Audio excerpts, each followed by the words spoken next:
Hoy quería hablar de cómo es la nueva normalidad y el futuro de las actividades espaciales. Pero antes me gustaría que viéramos y empezáramos a pensar en el cielo, cómo hemos observado el cielo desde toda la historia. Ya nuestros antepasados miraban al espacio primero con asombro. ¿Os imagináis, con la falta de conocimiento que había en aquel momento, el asombro, la admiración que tenían que tener al mirar la belleza del cielo nocturno o los fenómenos atmosféricos? Pero además, creo que esto va para atrás. Además de mirarlo con asombro, también miraban al cielo con un espíritu muy práctico. Siempre se ha mirado para ver cómo va a avanzar el tiempo, cómo va a ser el tiempo, mirando la forma, el movimiento de las nubes. También se miraba el cielo pensando cómo organizar el tiempo. Ya los antiguos egipcios miraban los astros para definir cómo son los años, cuánto duran los meses, cómo organizamos el calendario. Definieron la existencia de los años bisiestos para poder tener años regulares. Definieron las estaciones que les permitían organizar la agricultura, porque si no, ¿cómo sabían cuándo tenían que sembrar? Ya los fenicios y los griegos también observaban los astros para conseguir localizarse en la superficie de la Tierra. Y la navegación marina solo avanzó gracias a las estrellas que permitían definir los rumbos en las grandes travesías. Ya en el pasado también mirábamos al espacio buscando respuestas a algunas preguntas a las que no teníamos explicación. Todo esto ha derivado en muchos mitos que en casi todas las culturas se han trasladado a los astros. Desde los maoríes, los egipcios, los nórdicos, los africanos, todos tienen dioses en los astros. Hoy también miramos al espacio buscando respuesta a algunos de los grandes retos de la humanidad. Quizá el mayor que tenemos ahora es la sostenibilidad. Gracias a los datos de los satélites, tenemos información sobre el calentamiento global. Tenemos información sobre el estado de los glaciares, de los polos, la contaminación en nuestros océanos, el estado de la capa de ozono, la calidad del aire en muchas regiones. Seguimos aves migratorias con tecnología espacial para entender cómo el cambio climático está afectando a las aves. No solo utilizamos el espacio para estos grandes retos, intentar resolver el cambio climático, lo usamos para aspectos tan prácticos como ya hicieron nuestros antepasados. Igual que hacían ellos, mirar al cielo para ver cómo iba a ser el tiempo, nosotros ahora utilizamos las tecnologías espaciales con satélites meteorológicos para ver cómo va a ser el clima. Esas predicciones del tiempo son útiles para nuestro día a día. Miramos la información del tiempo para saber qué nos vamos a poner cuando salimos a la calle, pero son fundamentales para actividades económicas como la agricultura. La agricultura es uno de los sectores que más está afectado por la tecnología espacial. No solo con las predicciones meteorológicas, utilizamos información satelital para poder conocer el estado del suelo, para saber si los cultivos necesitan agua o fertilizantes, para saber cuándo es el momento preciso para la recogida de las siembras, para cosas tan básicas como los cereales para el desayuno de la mañana. Si seguimos con la comida, incluso tenemos datos espaciales de cómo se mueve el ganado en las montañas. Igual que hacían nuestros antepasados, utilizamos el espacio para podernos localizar aquí en la Tierra. Ya no lo hacemos mirando un astrolabio o un sextante, sino que utilizamos los sistemas de navegación por satélite. Estos sistemas de navegación por satélite, de nuevo, los usamos cada día cuando nos montamos en el coche, miramos nuestro móvil para conocer la mejor ruta hacia dónde vamos. Pero también los utilizamos, los aviones, por ejemplo, para aterrizar en condiciones en las que hace unos años no hubieran podido aterrizar. Estos sistemas de navegación por satélite, además de darnos la posición precisa en la Tierra, nos permiten conocer el tiempo a un nivel con mucha precisión. Y es este tiempo preciso, el que nos habilita las comunicaciones por nuestros teléfonos móviles. De otra manera, no podríamos tener esa capacidad. Teléfonos móviles que los hay por satélite. Y son fundamentales para dar cobertura a zonas remotas o de muy baja población a las que no llegan las redes de comunicación terrestre. Hablamos ya de esas comunicaciones 6G, esa inteligencia en el ambiente en el que todos los objetos estarán conectados y comunicando datos entre ellos. Todos esos objetos, muchos estarán conectados gracias a comunicaciones por satélite.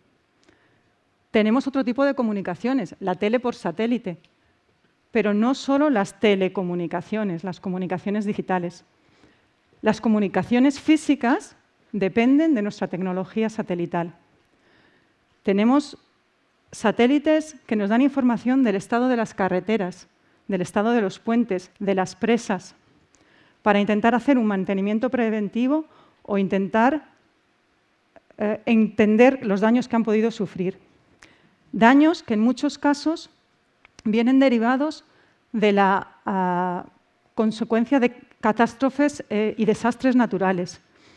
Además con los drones, también podemos ver desastres como el ocurrido en el volcán de La Palma o el terremoto que acaba de suceder entre Turquía y Siria, con información de satélite. Son los satélites los que nos dan información de cuánto se han movido las placas para poder distribuir ayuda en estos momentos de crisis. Son también los satélites los que nos dan información de aspectos relacionados con la seguridad. Hay migraciones irregulares, movimientos marítimos, todo el comercio. Obtenemos información geoespacial desde los satélites sobre los conflictos bélicos. Lo estamos viendo ahora. Quiero recordar que ya hay varios países que han cambiado el nombre de su ejército del aire a ejército del aire y del espacio. Porque el espacio es ya un mundo, un sector de poder militar y de negocio, como cualquier otra actividad que hay aquí en la Tierra, y contribuye al crecimiento económico de todos los sectores, desde la agricultura, la banca, la construcción, la logística. Todas estas actividades económicas, de una u otra manera, dependen de tecnología que está en los satélites. Hay estudios que dicen que si no tuviéramos la capacidad de utilizar los satélites, la economía en la Tierra se reduciría un 6,4%. Esto es el doble del impacto económico que la crisis sanitaria del COVID ha tenido estos años. Si utilizamos tanto la tecnología satelital y cada vez la utilizamos más, esta industria aeroespacial también tiene que crecer y está creciendo. Estimamos que para el 2040 la economía aeroespacial directamente llegará a tener $1 trillón americanos. Claro, nos estamos preparando, estamos haciendo crecer toda la industria espacial y esto tiene una consecuencia, es que lanzamos más satélites que nunca. Empezamos a lanzar satélites en 1957. Desde entonces hemos lanzado 15.000 satélites. Pero lo más relevante es que 6.000 de ellos aproximadamente se han lanzado en los últimos 3-4 años. Es un crecimiento exponencial, como decimos para muchas cosas. Y como en tantas otras actividades, no nos hemos planteado si lo estamos haciendo de manera sostenible. Durante muchos años nos hemos preocupado de resolver la tecnología que hay detrás de nuestras capacidades espaciales, de nuestras aplicaciones espaciales, pero no la hemos resuelto de manera ecológica. Y como nos pasa también en la Tierra, a veces solo nos preocupamos de la sostenibilidad cuando ya es un problema. Desde el inicio de la actividad espacial, en ese 1957, siempre ha habido más objetos inútiles en el espacio que útiles. Esos objetos inútiles los llamamos basura espacial. Porque si nos hacemos una imagen mental de lo que es ahora el espacio, es una suerte de vertedero en movimiento con unos 32.000 objetos perfectamente conocidos, de los que sabemos cómo se mueven, su tamaño aproximado, hacia dónde se dirigen. De esos 32.000 objetos, solo 7.200 son útiles. Los utilizamos para todas esas actividades que mencionábamos antes. El resto es basura espacial, que no es especial, no tiene nada de especial. Muchos de esos objetos acaban cayendo en la superficie de la Tierra porque la atmósfera frena su movimiento y acaban cayendo. Por suerte, la mayor parte en el océano, porque la superficie de la Tierra en realidad está prácticamente cubierta de agua. Cuando caen en la Tierra, algunos de esos objetos son peligrosos. Algunos de ellos tienen carga radioactiva y otros simplemente por su tamaño que podrían causar algún daño a las personas. Si ahora volvemos a mirar el espacio con esa perspectiva de sostenibilidad espacial, lo que vemos junto a los satélites es un conjunto de satélites útiles, otro conjunto de satélites que ya dejaron de funcionar porque se estropearon o se acabó su vida útil, trozos de cohetes que llevaron a esos satélites hasta el espacio, partes de los satélites que desechamos cuando empezamos a utilizarlos, como quien quita una tapa a una cámara de fotos, y miles de fragmentos, porque los satélites en el espacio pueden chocarse o explotar, generando un montón de fragmentos. Nos parece que el espacio es enorme, pero no lo es tanto, y ya ha habido colisiones entre algunos de estos objetos. Colocamos los satélites en unas regiones específicas del espacio que son las más útiles para la aplicación para las que están diseñados. Esas regiones ya tienen un problema de sostenibilidad. A los que nos dedicamos a preservar el espacio, nos preocupan estas colisiones. Hay colisiones fortuitas que ya han sucedido, como decía antes, pero también ha habido colisiones voluntarias. Países que han querido demostrar su capacidad económica, su poder militar, su capacidad tecnológica, produciendo en una colisión, en una explosión voluntaria, miles de fragmentos en un solo segundo. Esto parece una locura desde el punto de vista de la sostenibilidad e incluso desde el punto de vista lógico, pero tenemos que pensar que no hay una regulación en el espacio. Prácticamente, una vez puesto un satélite allí, podemos hacer lo que queramos. Para saber cómo está el espacio, para poderlo observar, utilizamos tecnología en la Tierra, telescopios, radares. Con ello podemos observar todos estos objetos que decía antes. No solo los observamos para contarlos, para saber si hay 32.000. Lo que hacemos es calcular su trayectoria, cómo se mueven. Intentamos predecir si algunos de estos objetos van a chocarse. Si se van a chocar con un satélite, intentamos alertar a los operadores de ese satélite para que intenten evitar el choque e intentar evitar todos esos fragmentos. Quiero que penséis que estos objetos se están moviendo a unos 24.000 kilómetros por hora, 200 veces la velocidad de vuestro coche en una autopista.